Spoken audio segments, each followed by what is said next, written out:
Thank heavens this exists. Thank heavens that like the world is as enchanted as I always hoped.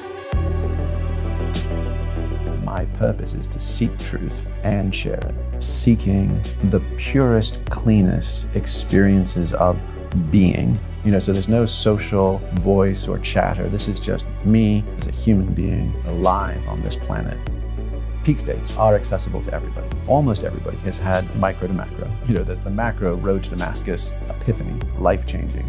And then there's the micro of I had 15 to 30 seconds on a walk with my dog where the light was coming through the trees. I just felt suddenly extra alive. Ayahuasca has been used as a traditional medicine, and the Western thirst for this experience is also having fatal consequences. Is this a subtle reminder to the larger psychedelic community that maybe there are people that are using these in a serial way that maybe is not necessary? Used effectively, we can use psychedelics as a profound benefit in returning and recalibrating our best efforts to get beyond ourselves. And whether that's Burning Man, the top of a mountain, our phones and our socially constructed identities are following us into those places. I don't know whether this is true or right, but it's my last best hope, is an open source approach to having everybody have that experience, have that Gnostic initiation, mending where I'm broken, connecting with others to do what I must. Go where you have experienced the wound of the world and go where you have the skills to do something about it.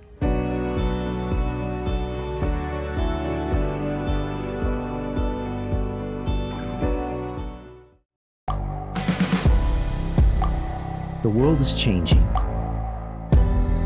Inspiration is everywhere. It has never been so easy to connect, share, and bring people together. We're learning from others and finding the best in ourselves. Challenging our beliefs. Sharing our vulnerability. Overcoming our fears.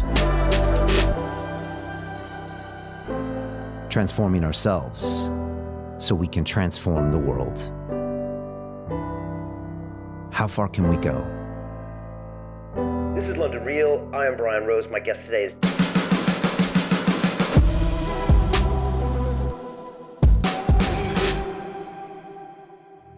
You probably know Jamie Wheal as one of the executive directors of the Flow Genome Project, also for his book Stealing Fire, where he's gone deep for the last 10 years about this thing called a flow state that we all can tap into. And that's really exciting stuff. But he's back to talk about something different, really a bigger picture.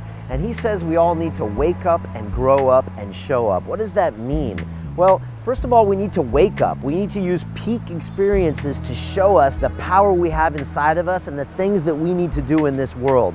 Next, we need to grow up, investigate a lot of our childhood traumas and find out what's going on so we can repair those and be the best version of ourselves. And then to show up, find out what you can do to do better for the collective, for the society, and for the world. And it was great sitting down with Jamie because so many of these themes are in our latest movie, Reconnect, about my ayahuasca experiences last year in Costa Rica. I love what he's talking about. He's such a passionate guy, and I feel like his heart energy has really changed, where he used to have a lot of brain energy, and I know you're gonna enjoy this incredible episode with Jamie Wheal. This is London Real. I am Brian Rose. My guest today is Jamie Wheal, the executive director of the Flow Genome Project and expert in the neuro-physiology of human performance. Over a decade, you've advised Fortune 500 companies like Google, Nike, and Red Bull, as well as the U.S. Naval War College on strategy, execution, and leadership. You're also the co-author of the Pulitzer Prize-nominated Stealing Fire, which investigated flow states, and your upcoming book, Recapture the Rapture, Rethinking God, Sex, and Death for a World That's Lost Its Mind, explores the limitations and potentials of biohacking, self-help, and psychedelic revolutions. Jamie, welcome to London Real. Thanks for having me, Brian. Great to have you here. First of all, what's it like when you land in a city like London? Have you had a relationship with this place for a long time, or what does it kind of mean to you? Well, I mean, I was born and raised here, so I grew up in the New Forest near Salisbury, and so coming back home is a mixed experience because on the one hand, I have all of these deeply nostalgic memories of England back in the day, back in the 70s, and very much kind of BBC, all creatures great and small, cricket on the village lawn, the church bells kind of thing. And then coming back to contemporary London and England, it's obviously so different, and it's not my home anymore. So I think that the senses is just nostalgia.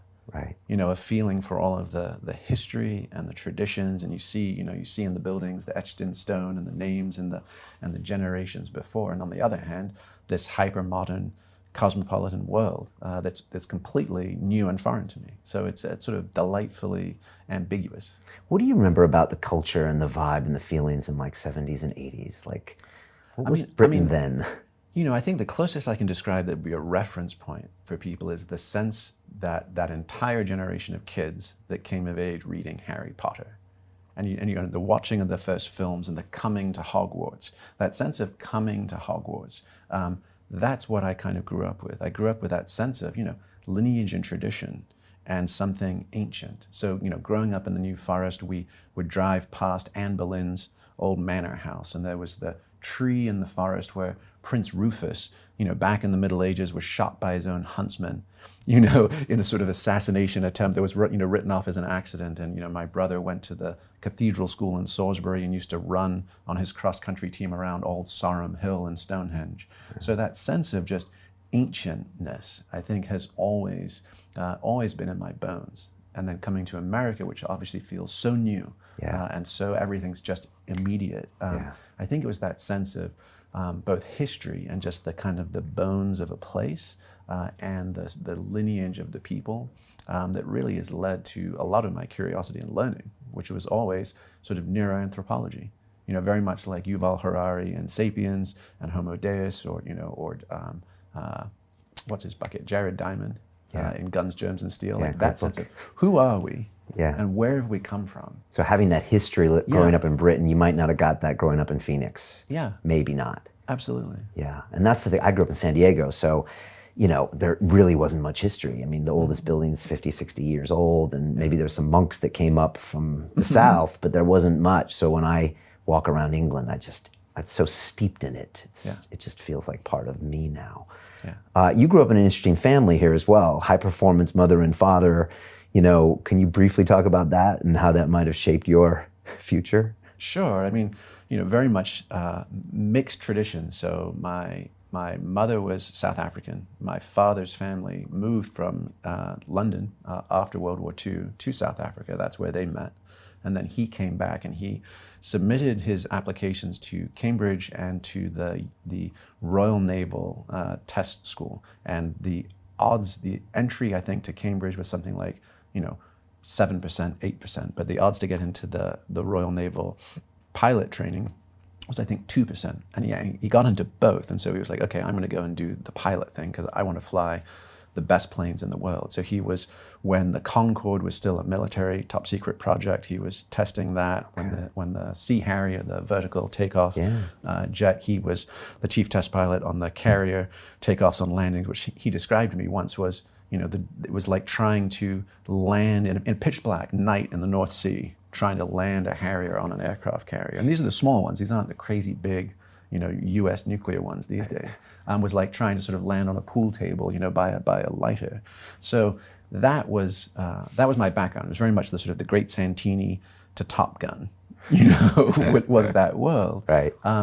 And I was kind of getting shunted along to go to Annapolis and go to the U.S. Naval Academy. And at the last minute, kind of just didn't, and thought, okay, if I'm not gonna be a test pilot or a SEAL, because those are really the only two gigs that would have sort of passed muster. Otherwise, with him. I would have felt like I was just punting if I hadn't at least done that. And he was looking toward America always? Yeah, well, we emigrated there because my mother's love of South Africa and the landscape of Cape Town and that kind of stuff, they fell in love with the continent of North America and just the outdoors and the sense of adventure. So we grew up water skiing and snow skiing and these varying things, and they stayed. And so they fell in love with the U.S.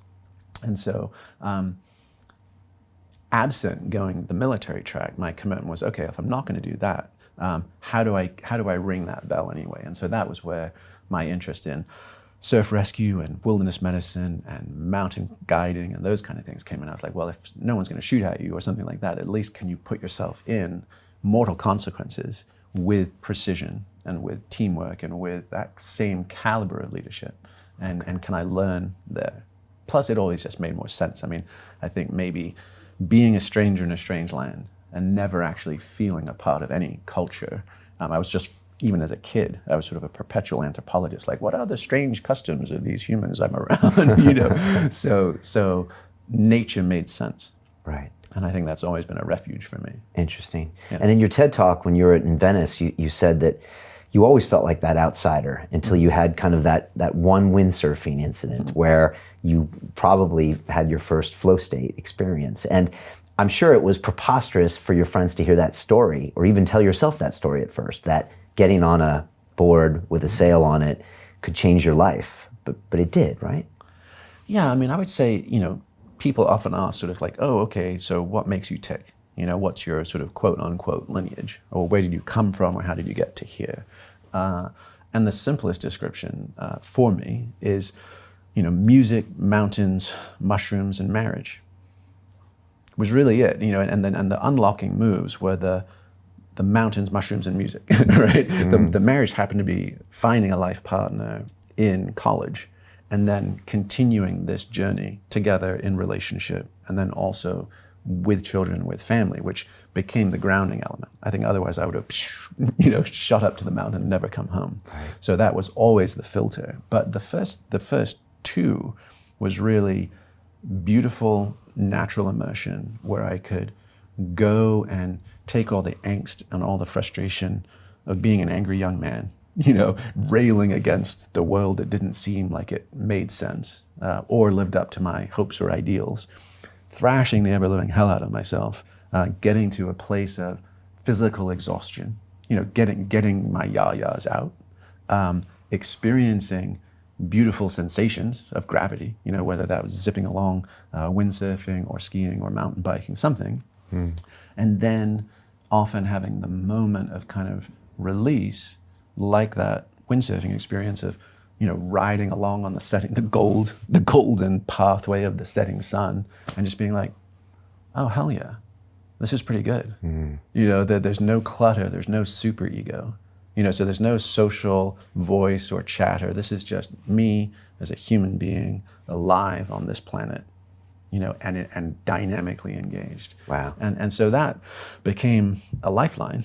And then the combination of that and, you know, gathering wild mushrooms in the back cow field behind our college and trying those for the first time. And I remember sticking my hand into the koi pond on the college campus, and it was like Terminator 2, you know, like where they see he goes through the quicksilver, and I felt like I was sticking it into a completely different world. And I was like, oh my God, thank heavens this exists.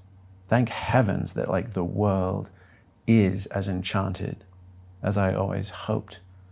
Because the delta between the Hogwarts early experience, you know, roaming through the forest and feeling like, you know, there was literally the land of fairy and Tolkien and everything, and then growing up and getting into the social world and it feeling like it was completely desacralized, that there was nothing worth caring about, being given back that gift and saying, you know, magic is afoot. You know, and if you just pay attention, and if you just know where the doors are, that saved my life. Honestly, it gave me something to care about and something to step up to and live into. Okay. And that initial part of that journey was stealing fire, writing that book, and then I think you said for the next 18 years, like traveling the world and talking and teaching and working with companies and all sorts of groups around that. I mean, now in retrospect, looking back, how would you describe the major points of that experience? Well, I mean, I think we were, you know, always just seeking the purest, cleanest experiences of being we could, and that led us everywhere from, you know, guiding on mountaineering trips in Nepal and Tibet, and taking the youngest group of American students ever up to Camp 3 on the north face of Everest, and then spending 2 days in these medieval caves at base camp, you know, having them do a meditation and fasting solo, you know, looking at Chomolungma, looking at the amazing mountain, or, you know, climbing up to tantric monasteries that were at 17,000 feet and soaking in hot springs that actually had I'm just like Indiana Jones. We were soaking in these hot springs going, isn't this the life? You know, like we busted ass to get here. This is fantastic. Here's this, you know, like the Patala Palace kind of beautiful monastery. And then suddenly one of our students screams bloody murder, and she looks down and there's a snake coiled around her ankle. And then we look at all the rocks, and suddenly the entire rocks are just moving and heaving, and there were all these snakes like sticking their heads out and sweeping around. So at 17,000 feet, it was a thermal heat sink in the Himalayas that had supported this colony of snakes. We're like, dear God. So experiences like that, where you're out there on the sharp end of life, you don't know what's going to come or what's going to happen, and it affirms your aliveness, and it gives you a sense of why we're here. That was the thread. The thread was always, how do we, you know, seek it ourselves and then share it as instructors or educators or trainers, whatever the role would be, so that, you know, in service of helping us all grow up. And my sense was, I actually we were with some CEOs. We were doing an alpine, like a skiing leadership training. And I had them do the exercise of, you know, what's your purpose? Which is a little bit cornball, but nonetheless we were doing it. Mm-hmm. And I was, as they were sitting writing, I realized, I was like, son of a bitch, I've never done that. Like I've assigned this exercise. I've never actually asked myself, what's mine? And in an instant, you know, it came down to, my purpose is to seek truth and share it. And I realized that it was that dialectic. Like if I just sought truth and didn't connect to others, I would be the sort of mad hermit in a cave. Yeah. And if I just shared it, then I would end up being a sort of depleted cardboard cutout of my former self, which I felt like in my management consulting years. I was like, ooh, this is getting perilously close to me just pimping out my old adventuresome life for office stiffs. Right. Yeah. You know? Giving the spiel. Yeah. And so I felt like, it's that dynamic between the two. It's going to the mountaintop, coming back down, saying, hey, here's some cheat codes. Here's some root beta, like here's where we got to, here's where was hard, here's where you can rest, here's how to get to the view, and coming back down. And it's that dialogue that really, I think, has kind of driven my life. Okay. And I mean, a lot of Stealing Fire was talking about these flow states and talking about the different levels and the different components of it and getting people to learn how to be in more flow. But at the same time, like by going down that route, you started coming up with these new ideas you have now, which is, okay, now we have these states, but then what do we do with them? And I'm just wondering, what were some of the new observations you had about Stealing Fire and some of the challenges you had? And then how did that kind of roll up into some of these new ideas? Because I think they're really fascinating. Yeah, I mean, for me, I just look backwards at kind of the earlier phases of my life that I just described briefly to you, which was, well, what makes me tick? You know, and I realized I was basically a pretty lazy and unmotivated bastard, except for those experiences that made me come alive. So, you know, I would never want to get up early in the morning, but if it was a powder day or it was good wind and waves, pow, happening. I could never in my life go to the gym and work out on a Stairmaster or a treadmill. It would seem like, you know, stick a fork in my eyeballs. But if it was a matter of climbing a mountain to get to a summit at sunrise and get to ski a beautiful line, you know, on the way down, fantastic. And so I was like, well, what's that? How do I have seemingly unlimited motivation in this category and absolutely none based on compliance or oughts and shoulds? And I thought, well, I wonder, I'm probably not alone on that. And what is that? And so that was what kind of led to the study of flow states and peak states. And what I had found is, you know, particularly with that combination of, you know, wilderness and those experiences, the sort of natural sublime, you know, which doesn't need any more justification. That's Walt Whitman and Emerson and Thoreau and, you know, the whole class of folks that, you know, got their juice from that place. Plus the psychedelic experiences, you're like, okay, there seems like there's a dynamic. There seems like there's some relationship between peak states and growing into the best people we can become. And it was sort of that notion of what Houston Smith, the scholar of religion, once said. He said, how, you know, the project is how do we take our altered states and turn them into altered traits? How do we use the peak experiences to actually raise the plateau of our overall being? And I realized accidentally, backdoor, lazy bastard, that's how I was trying to live my life. And I was forever, popping up to the high ground, looking around going, way down in the woods where we're actually on our journey, it makes sense. I see our destination from here.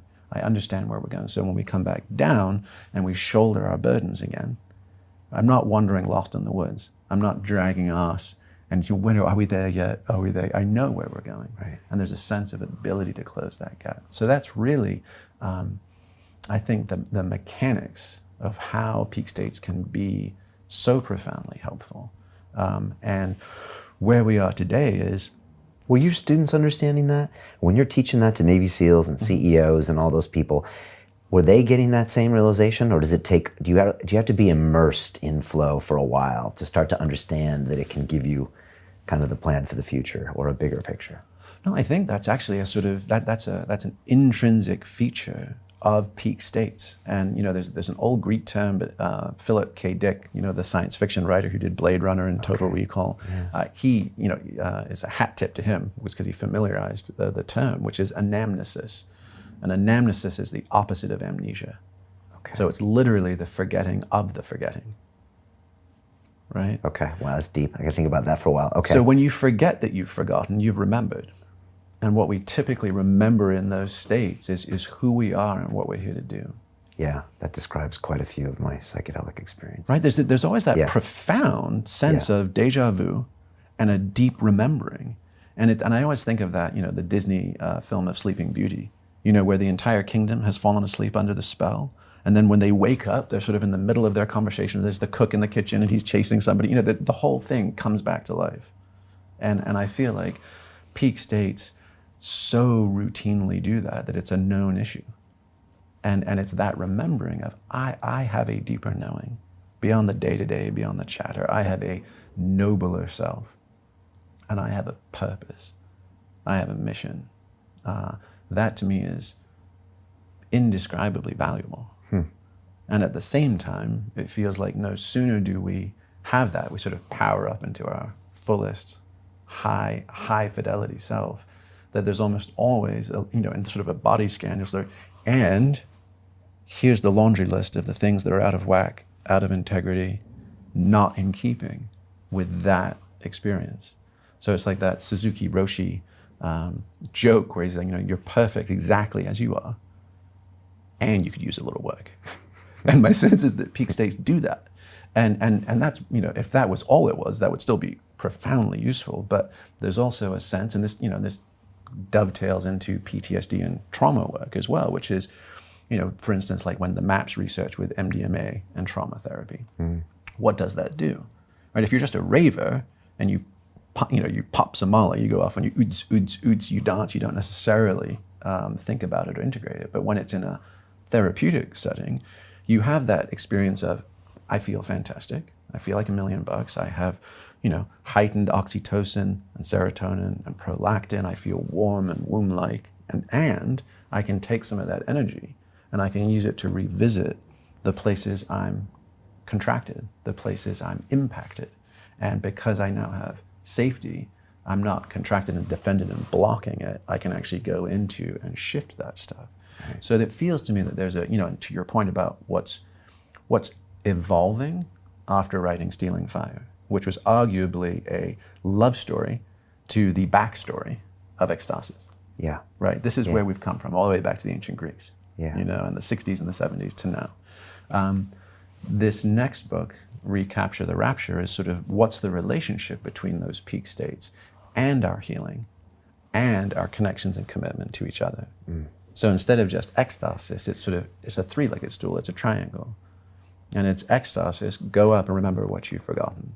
Take some of that energy, come back to catharsis, digest our grief, integrate our trauma, stand up on our own 2 feet. And then communitas, connect with our brothers and sisters. Do what we're here to do. Like, remember that, mend this, go do what we must. Yeah. And that's really the sort of, feels to me like the flywheel of coming into ourselves, of self-initiating, individually and collectively, into, what you could say, non-technically would just be homegrown humans. You know, head, heart, heaven and earth, masculine, feminine, you name it, all balanced and blended to do the thing. The more, and, you know, to stay in the Greek nomenclature would be anthropos, you know, which is in the Hermetic tradition, that sense of fully integrated human. Right. Leonardo's Vitruvian Man, that idea of absolutely balanced. It's not, we don't get to cut corners anymore. You know, it was enough for Pablo Picasso to be a brilliant artist, but he was a misogynistic, womanizing bastard. You know, we can't do those kind of lopsided things anymore, right? It's on us these days, because we have access to all the tools, to say nothing less than balance will be adequate for the challenges ahead. And it's extremely relevant now. And you were talking about how you had some of these ideas, you know, 12 months, 24 months ago, and now, like, it seems more relevant than ever. And I have so many people in that leather chair, and they talk about a lot of what you just talked about, whether it's Michael Pollan talking about the rise in tribalism and his own experiences with, you know, one of those M's, you know, the mushrooms, you know, to all of those different aspects you're talking about childhood trauma with Dr. Gabor Mate and these types of things. So it's very interesting that you're coming to this now. Before we go into that, I'm curious, and I asked Stephen Kotler this as well, do you think everyone has experienced a peak state or a flow state? Because I'm sure maybe there's people watching or listening that are like, Jamie, I don't know what you're talking about. And I'm wondering, do you think everyone has? And if they have, do you think they can reflect back to that and say, yeah, I know what you mean, Jamie. When I was there, I did know where I was going, or I remembered things, and then I lost it, and now I'm back. And those are my questions for you. Yeah, so I think, you know, the sort of standard answer is that peak states, you know, and flow states is a subcategory of that broader category, of that broader sort of domain, are accessible to everybody.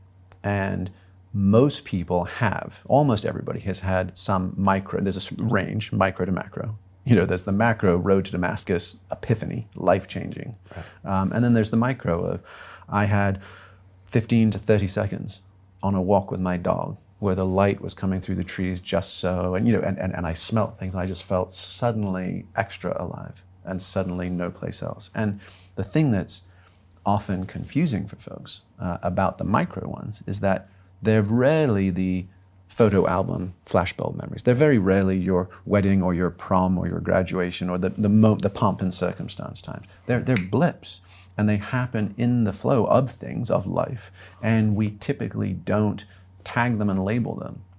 But when we do, we'll do an exercise with people of saying, hey, you know, do a life walk, like literally sort of take a step at a time and describe, I'm in childhood, and describe just spontaneously your peak experience there, and then take another step and say, this was my adolescence. I'm 14 years old, and we're on the soccer pitch, or I'm giving a speech or playing music, and that here I am as an adult. And the results of just that exercise, just guiding people slightly to remember and let themselves be surprised by what comes up. So no scripting and no rehearsing. People often end up weeping. They often end up sharing things with complete strangers in that exercise they haven't shared with spouses or significant others. And it's because what happens when we're in those peak states is that there's a cascade of neurochemistry. So you get norepinephrine and dopamine and anandamide and all these things that actually are memory encoders. So they say, hey, this is salient, right? This matters in some way. Save it for later, take it from short-term experience and transfer it over to long-term memory. So the memories are incredibly rich and they're profound, but we don't file them. They're lost in the stack. Right. And when we're given that experience, it's often really empowering for folks, because they're like, oh, this isn't something out there for people not like me. This is something I have lived and I've yearned for. And, you know, Csikszentmihalyi, the godfather of flow research, said, you know, these moments, you could almost say that these moments are effectively the driver of all civilization. All art, all music, all beauty, you know, and much else has been us seeking these moments that make us come alive. So in that respect, I would say absolutely, it is a birthright and it is accessible and does not need to be something mysterious. And at this point, to your sense of where are we these days, we've never had access to more ecstatic state-shifting technologies than at any point in human history. We kind of have the keys to the kingdom. And so in that respect, I would say, don't die wondering. You know, if you're curious, right, there are a dozen ways to shoot the moon. There are a dozen ways to go and see for yourself. Such as? Well, I mean, you can take it from the low end, where you could say, go and do a 10-day Vipassana retreat. Right. Okay. And that takes a bit of time, right? And it's very safe. And you would say, okay, you can go and if you're willing to invest that chunk of time and be comfortable being uncomfortable, you will have some meaningfully different relationship to yourself, your body, and your awareness than you did going in. Near as damn it. I mean, a pretty good odds. Yeah. Right? If you wanted to up that, you could say, hey, do something where there's physical exhaustion. You did an Ironman, right? An ultra run. I mean, we lived in the mountains of Colorado, and there's the Leadville 100, right? And that experience is a rite of passage. By 3 a.m. after you've been running for 18 hours, people are out there. And they're emotionally raw and vulnerable. They're ecstatic. I mean, it's everything. They're hallucinating. Yeah, absolutely. Right? Yeah, right. And you can do it that way, or you could sign up and register for one of the psychedelic therapy clinics and training, whether that's ketamine therapy or MDMA therapy. You could do something like go into a sensory deprivation float tank. Yeah. So there's lots of ways to shift our states. Go to Burning Man. You could indeed. Okay. I mean, go to Disneyland. Is there a point where it doesn't necessarily get you there? I mean, Disneyland on acid. Okay, gotcha. That works. All right, so something to get you to a peak state. Something to get you to drop, basically, the socially conditioned elements. Something to get you to shut off your default mode network, which is kind of your inner mind chatter. Something to bring you into as vitalized and aligned a body as you can help support. Right? And something to give you access to information, right? That peak experience of heightened information, awareness and processing. Those things are, generally speak for themselves after that. Right, and now we have access to all of that. With the internet and with all these services, we can go do those things fairly readily. Yeah. Do you think everyone needs to do something like that?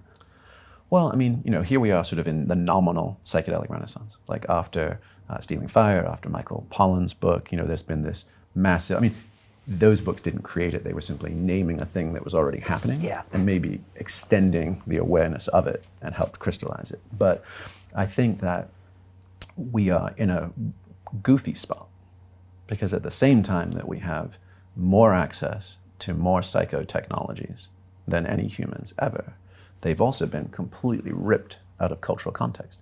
So in all of human history, these things were closely guarded, tightly held secrets, usually passed down through a lineage with very high standards of vetting of who had access to what, when, and why.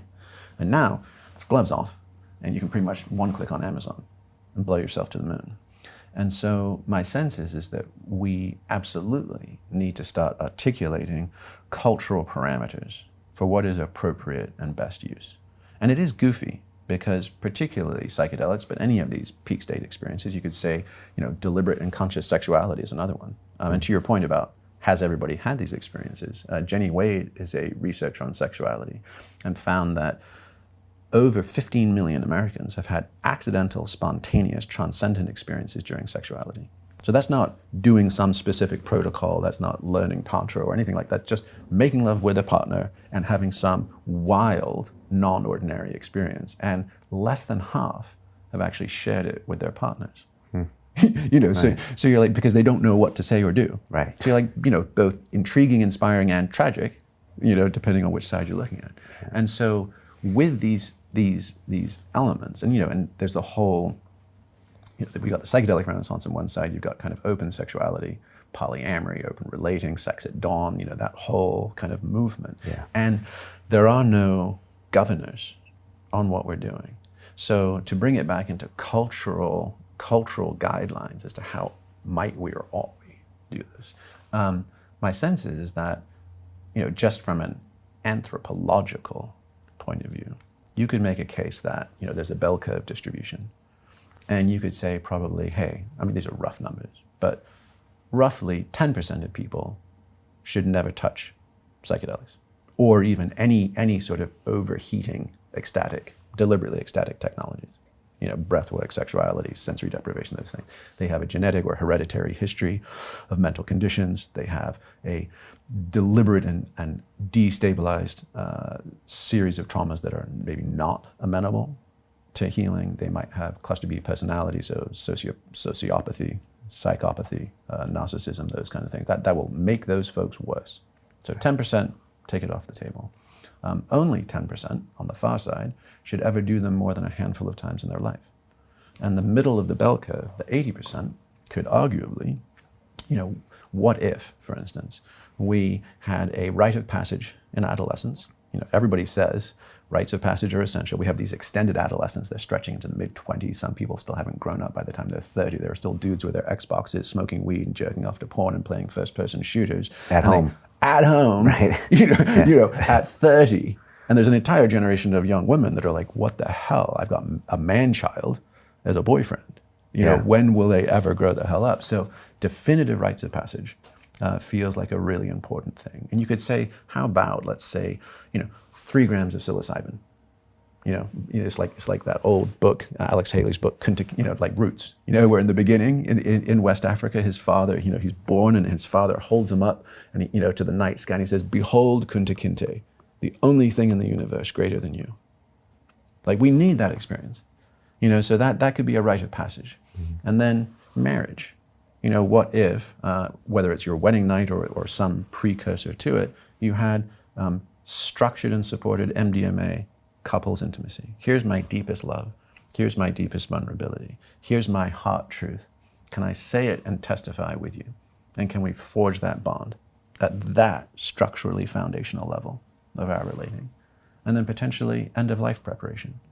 And Johns Hopkins has done tons of studies with cancer patients and survivors, but what about a structured 5-MeO DMT experience, which many people who experience it report as a death rebirth experience of basically the light of source consciousness. Neat. It's a test drive, right? Have you tried that? I haven't not tried it. Okay, gotcha. So that sense of, preparation for the arguably most important transition this side of birth, you imagine just those 3 experiences. And the thing there is to say, these days, because it's so easy and because it's so accessible and because there's no cultural wrapper or guidelines, people just keep going back to the wishing well. So they'll have a life-changing experience. I remember going to a live show and one of our buddies was like, "Oh yeah, I saw Jesus. Second set, man, totally." And I'm like, well, if you saw fucking Jesus, like, why aren't you like going home, starting a ministry, doing something, God knows what. But instead, he was just going to hang out, go to the show the next night, do it all over again. And so that sense of like, if you only have 3, right, you're going to suck the marrow out of the significance, the implications, and the applications.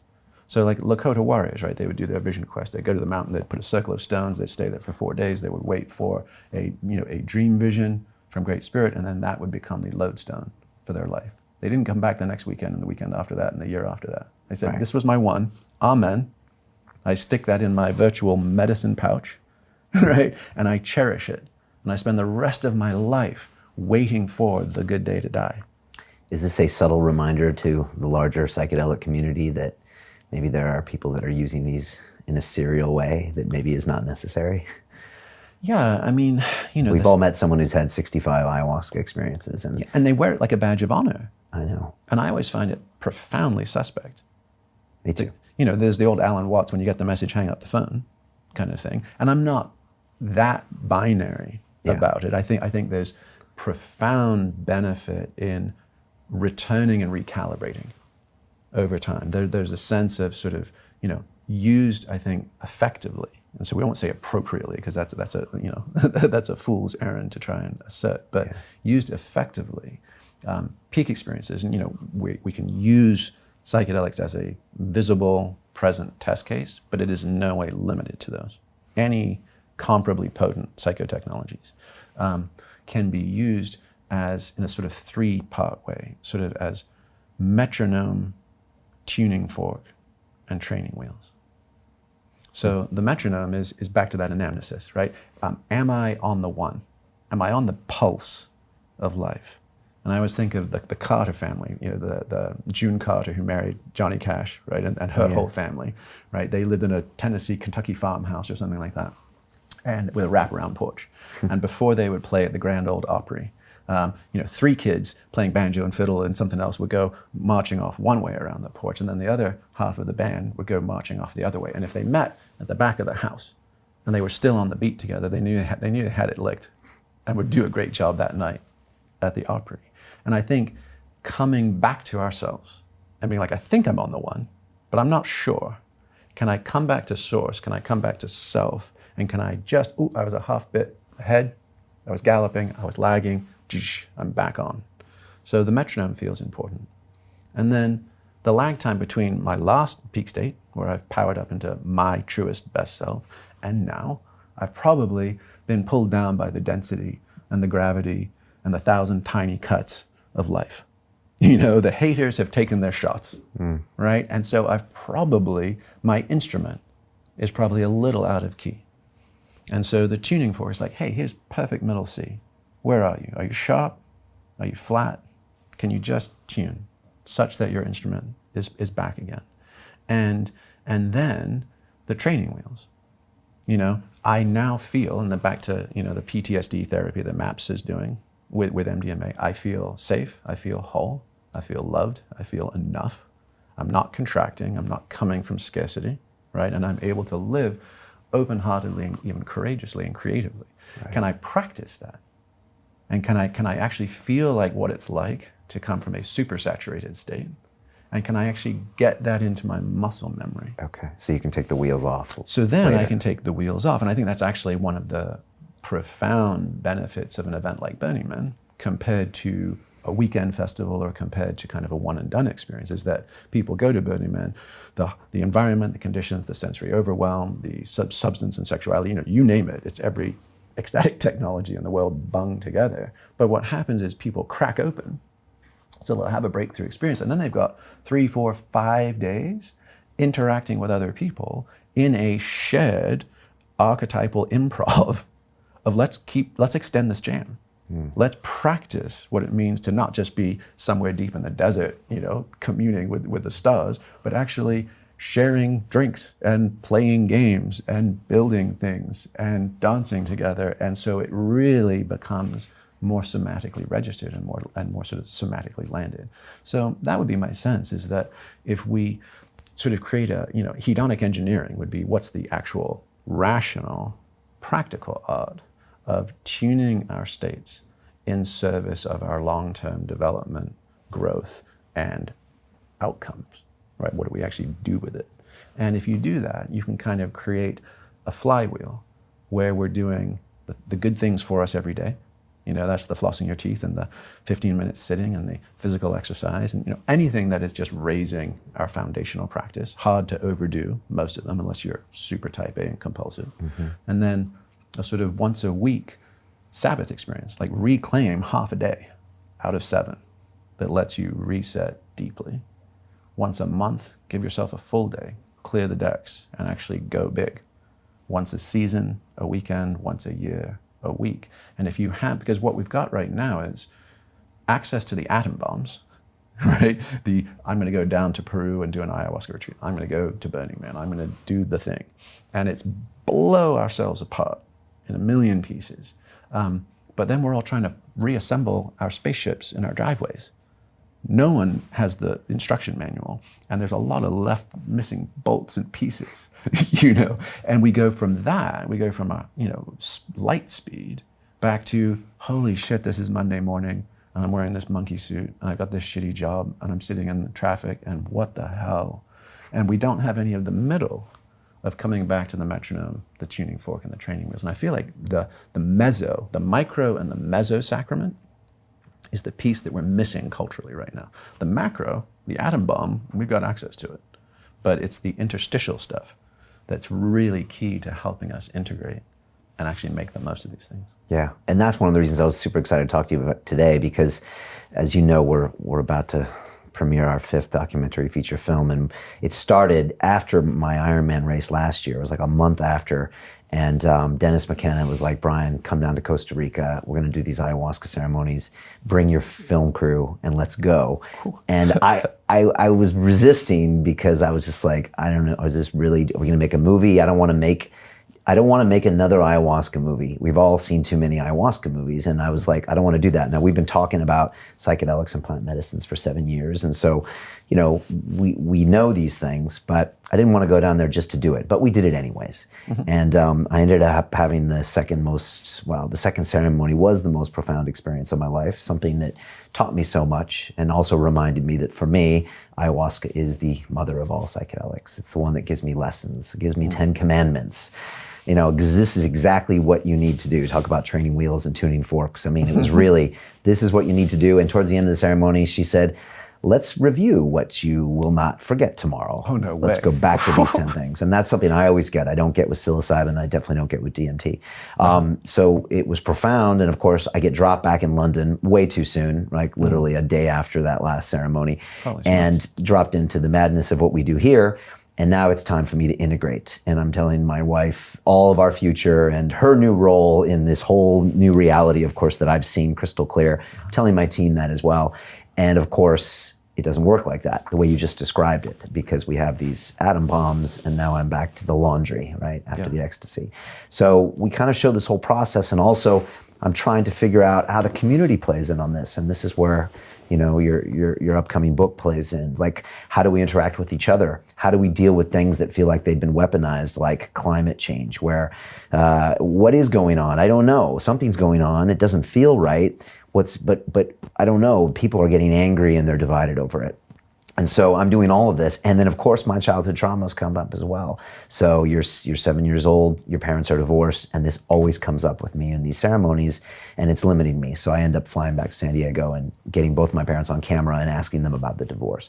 So It's funny how you show up today with many of the themes that I'm struggling with, and this whole concept of quote unquote integration, which is a word that's been used a lot lately, I guess, in the psychedelic communities, which is, I guess, trying to make sense of this atom bomb and then try to find a way to bring those learnings into a new version of your life. So I don't know, based on that, everything I just dumped on you, I'm just curious of some of the things you see there. Also, I'm not expecting the greatest reception from the quote unquote psychedelic community, because sometimes it's the panacea, it's the have this experience and everything's gonna be okay. Although I'm probably generalizing, but we're trying to say it's not about that. It's another one of these peak states, and if you don't treat it the right way, it's gonna come with, you know, struggles, and if you don't do the work, it's not necessarily gonna be something you can benefit from. So that's what we've kind of learned, and we're trying to put that in 90 minutes, you know.